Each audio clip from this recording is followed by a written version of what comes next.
Episode 2 की शुरुआत में हम एशियन की बड़ी कज़िन को देख पाते हैं जो उसके कमरे में ज्वेलरी ढूंढ रही होती है।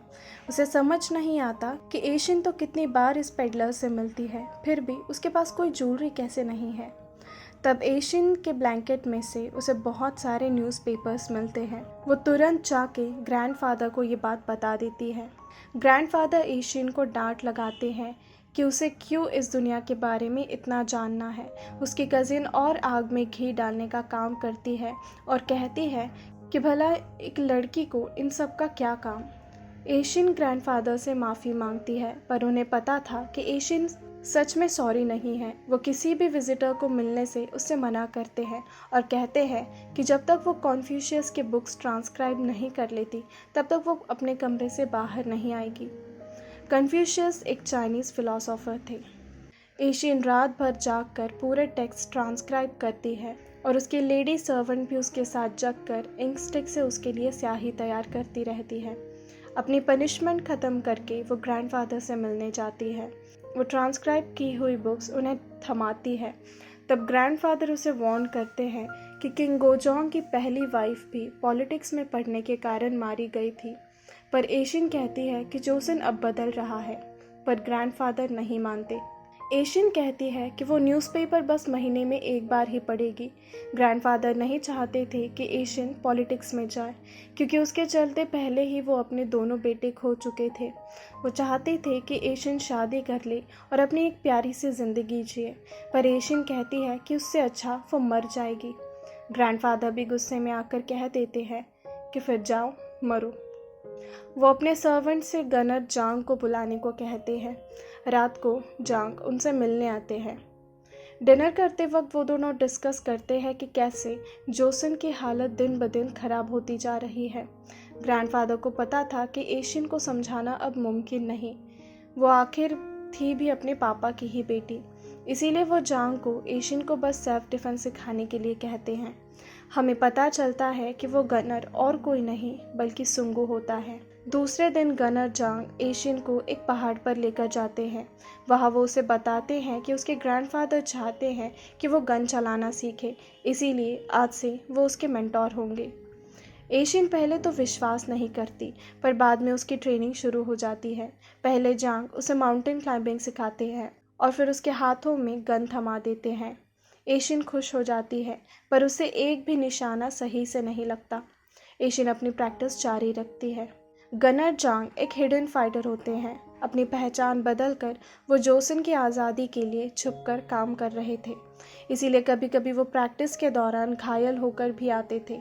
लेकिन एशियन कहती है कि वो उनसे नहीं पूछेगी कि उनकी इस हालत की क्या वजह है और आखिर वो क्या करते हैं। लेकिन अगर एक दिन उन्होंने उससे पूछा कि क्या वो उनका साथ देगी, तो वो बिना कुछ सोचे हाँ ही बोलेगी। एक और बैटल होता है, इस बार अमेरिका और स्पेन के बीच, जिसमें अमेरिका की तरफ से यूजिन और काइल शामिल होते हैं। इसी बैटल में लड़ते लड़ते काइल अपना एक हाथ खो देता है। फिर हम शुरुआत के सीन में आ जाते हैं जब यूजिन का इंट्रोडक्शन हुआ था। यूजिन और काइल को उनके सुपीरियर ऑफिसर जोसन ट्रांसफ़र कर देते हैं। काइल कहता है कि जोसन में यूजिन को अपने जैसे लोग दिखेंगे तो उसे नॉर्मल लगेगा, पर यूजिन कहता है कि वो कहीं भी होता है तो हमेशा किसी ना किसी तरह वो लोगों को अलग ही लगता है। वो काइल से कहता है कि अगर ये मिशन कामयाब हुआ तो क्रेडिट अमेरिका को जाएगा, लेकिन अगर ये नाकामयाब हुआ तो इसका इल्ज़ाम जोसन पर लगेगा, इसीलिए उसे इस मिशन के लिए चुना गया है। यूजिन अपना बैग लिए जोसन में कदम रखता है और अब साल दिखाया जाता है 1902 का, जो कि गोजोंग के राज्य का 6ठा साल है। एशियन अपने घर से बाहर निकल रही होती है, तभी उसकी फ्रेंड उसे हाय कहने आती है। उसके साथ एक फॉरेनर इंग्लिश टीचर भी होती है। एशियन अपनी ही दोस्त को पहचान नहीं पाती, पर उसकी मेड उसकी हेल्प करती है।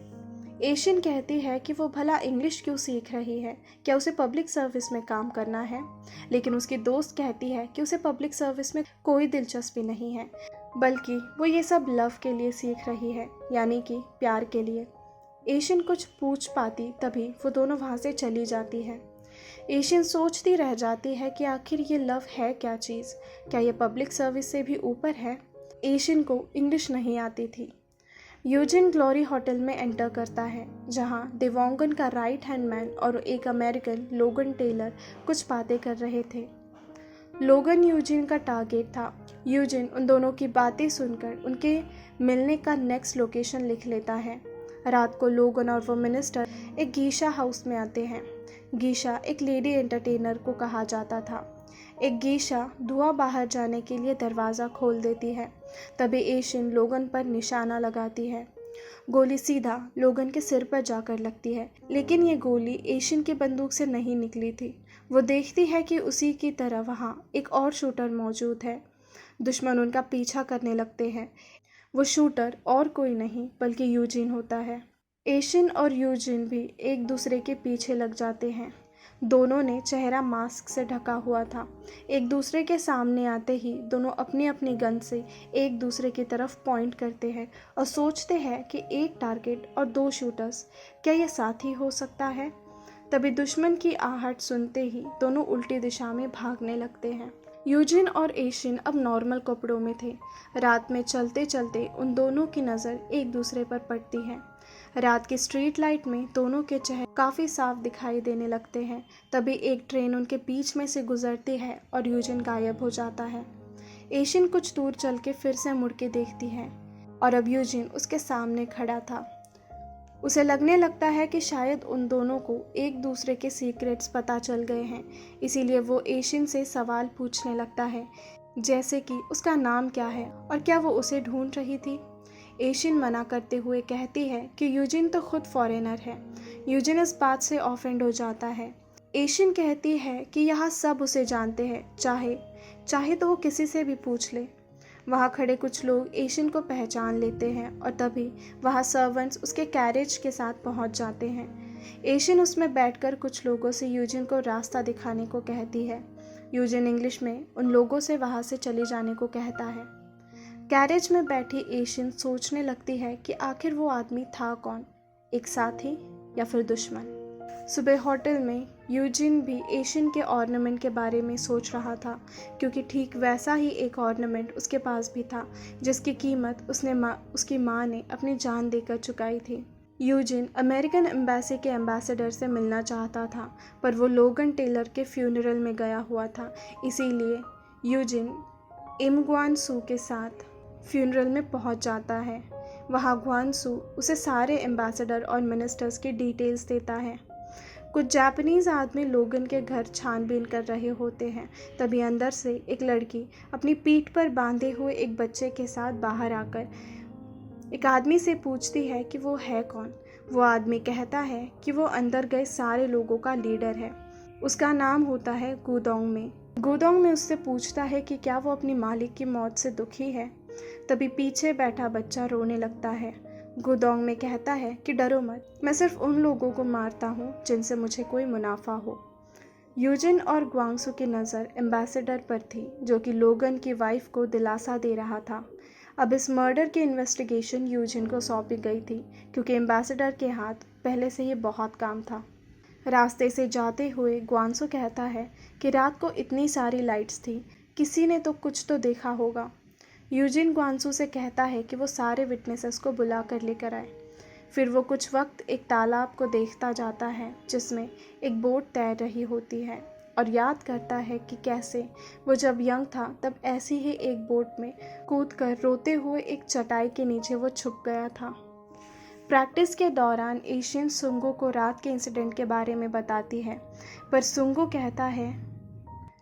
कहता है कि उसे ऐसे ही किसी पर भरोसा नहीं करना चाहिए, उस पर भी नहीं। कोई अगर आज हमारा साथी है तो वो कल हमारा दुश्मन भी हो सकता है। यूजिन सारे विटनेसेस से पूछताछ शुरू करता है। एक सर्वेंट कहता है कि एशियन भी उस रात वहाँ मौजूद थी। एशियन को भी बुलाया जाता है।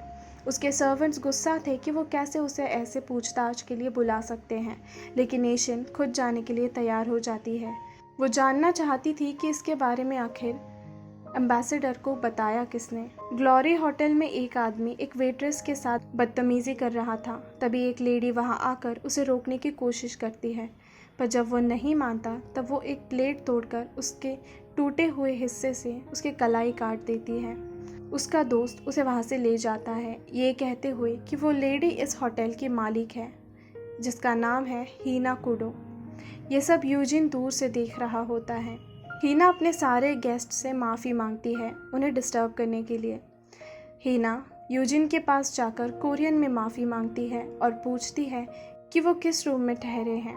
जब यूजिन अपना रूम नंबर बताता है तब हीना कंफ्यूज हो जाती है क्योंकि उसे तो बताया गया था कि उस रूम में एक अमेरिकन है।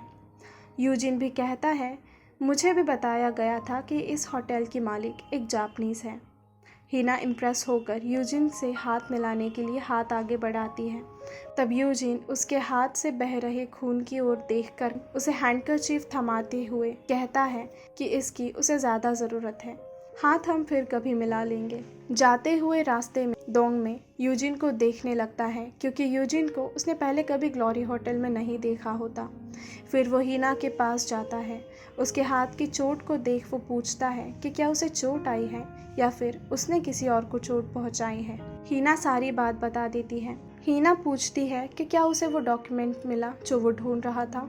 डोंग में कहता है कि उसे तो सब खबर होती है। वो उससे लोगन की वाइफ की इन्फॉर्मेशन पूछता है पर हीना कहती है कि वो अपने मेहमानों की डिटेल्स किसी को नहीं देती। जाते जाते डोंग में उसे अपने घाव पर मरहम लगाने को कहता है क्योंकि उसके हाथ पर ये स्कार्स अच्छे नहीं दिखते। एशियन अमेरिकन एम्बेसी पहुंच जाती है। वहाँ उसे पता चलता है कि यूजिन असल में वहाँ काम करता है और ये कि वो एक अमेरिकन है। एशियन अंदर आकर यूजिन के चेयर पर बैठ जाती है। यूजिन उससे सवाल पूछने लगता है पर उसके सर्वेंट्स कहने लगते हैं कि उसे कुछ नहीं पता और वो बस एक मासूम सी बच्ची है। यूजिन उन दोनों सर्वेंट्स को चाय के लिए बाहर ले जाने को कहता है और उनके बाहर जाते ही वो फिर से पूछताछ शुरू करता है। एशियन सारे इल्ज़ामों को झुठला रही थी। तब यूजिन उसके सामने आ जाता है और अपने एक हाथ से एशियन के चेहरे का नाक से नीचे वाला हिस्सा ढककर कहता है कि शायद उसने एशियन को देखा है। एशियन भी वैसा ही करती है और कहती है कि अगर यही शक है तो शायद मैंने भी आपको देखा है। और यहाँ ये एपिसोड ख़त्म हो जाता है। उम्मीद करती हूँ आपको इस एपिसोड की एक्सप्लेनेशन पसंद आई हो। If yes then do like the video, comment down below for your suggestions and subscribe the channel. मैं मिलूँगी आपसे इस ड्रामा के एक नए एक्सप्लेनेशन वीडियो के साथ। तब तक के लिए goodbye and take care.